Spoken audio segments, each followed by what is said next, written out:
How's it going, guys? Happy Friday. Thanks for stopping by. It's always good to see you.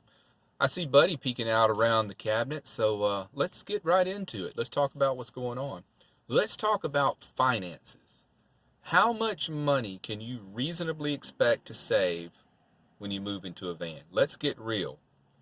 The short answer is whatever you're spending on rent and utilities right now, that's what you'll save.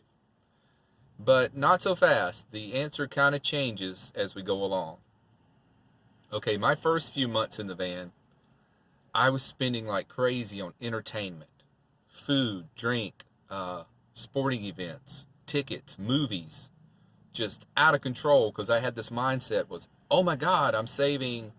So my rent was what, 1,100, utilities another 100. So let's just say 1,200 bucks a month. So that's what I was thinking. I've got that extra 1,200 to play with.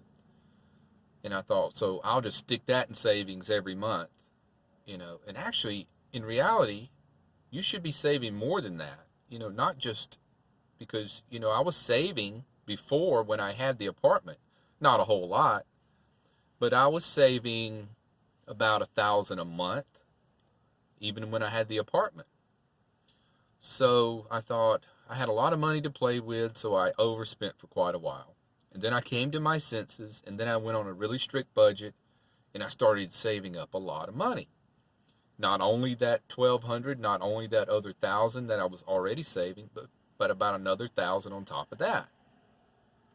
So, and then you got to think, I went through that period when I injured my back. I wasn't even working full time for a while.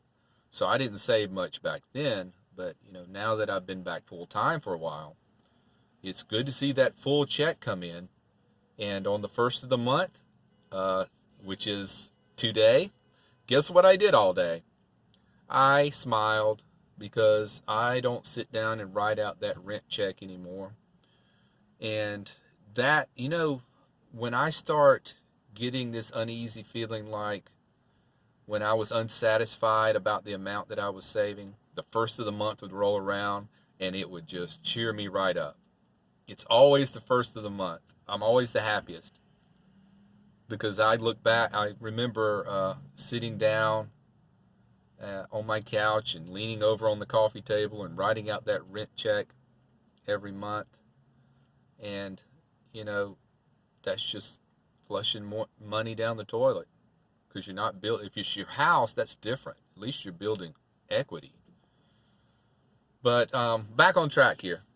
So I noticed I changed my lifestyle where I went on the super budget, was saving, I was living off for a time, I was probably living off about 25% of my income, which is incredible, totally incredible. And then I splurged on some new solar panels and I bought the new guitar, which is standing up in the case right there by the fan. And I'll pull that out on the next video and show you. It's a beautiful guitar, but it's rather cheap. So I splurged every now and then, but now I've been back on the budget, eating more in the van, cooking a lot more. And, I mean, you have the app on your phone of your bank account, and when you scroll through and you look at the categories that your money goes to, for me, it was food, drink, and tickets and sporting events and movies. Oh my gosh, it was crazy. So the number's going to change for everybody. I get that, but I don't want you to over expect. People, I've watched a couple other YouTubers who are very straightforward and honest about it.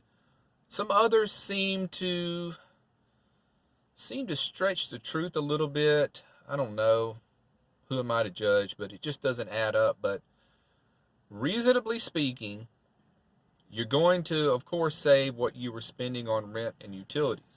You're going to be spending more in other areas. So you got one column coming up, and you got one column going down. And where do they even out? Do they end up ahead anyway? No matter what the column is, does the end game make sense? I still think it does. You can do a budget lifestyle many different ways. It doesn't have to be van life. I just found this was the best choice for me. Yeah, I could go rent a cheaper apartment and go get a little Humpty Dumpty car, that just a little beater, and drive it. And I could probably come out about the same money-wise. I would probably have to work a little bit more. But here's the thing. I don't want to be bound to that apartment. You can't get an apartment unless you sign a 1-year lease. It's almost unheard of around here. And if you do get one month to month, you're going to be paying an astronomical amount of money. And that defeats the purpose. So if you're kind of teeter-tottering about the idea of, van life, or just get a cheap little apartment or whatever, it's going to be in a bad area of town. That's a given. And with van life, any area is your backyard, as long as they don't run you off. Well, it's getting dark on us, guys. Let's go on and wrap it up. So don't over-expect about saving money. But if you're a super budgeter, you're going to be saving money anywhere, no matter where you live, whether it's in a van or a house or whatever. But just the mobility aspect is what attracted me to van life.